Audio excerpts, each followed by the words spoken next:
So what can the church do with all of this? Both, the international church, but also the African church. Personally, when I read the Bible, it talks about how we have been given the ministry of reconciliation.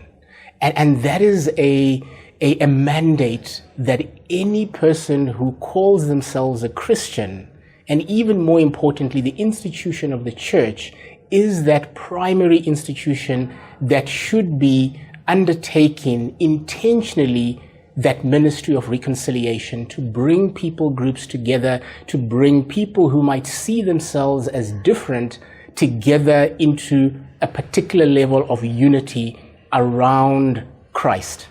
So therefore, as the African church, I believe it's so critical that we begin to focus on that ministry of reconciliation, where we are speaking the word that we have in the Bible that says nobody is Gentile or Jew anymore. There is no longer this or that, but we are all united in Christ. And if the church can really undertake to bring that message, I believe we can really start to see a change. Interestingly, most of our African nations will claim to be majority Christian. And therefore, if the biggest bulk of our populations are sitting in church on a Sunday morning or on some day of the week, we need to take that responsibility of driving home the identity of the African person and the removal of every prejudice that we are carrying, so that we can really come into unity in Christ. For the international church, very similar as well.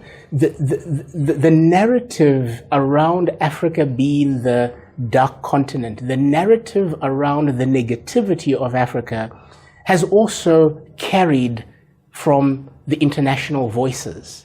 And therefore, the international church can play a big role in beginning to change that narrative around Africa from an international voice perspective. Let's talk about the Africa where the glory of the Lord is arising and shining. Let's talk about an Africa that God has blessed with such an abundance of resource, and that God has given the African the ability to manage that resource so that Africa can become the continent that I believe can effectively get rid of systemic poverty across the world if we truly used the resources that God has blessed us with on this continent. But we need the church locally and also the church internationally to begin to speak the right narrative over the continent.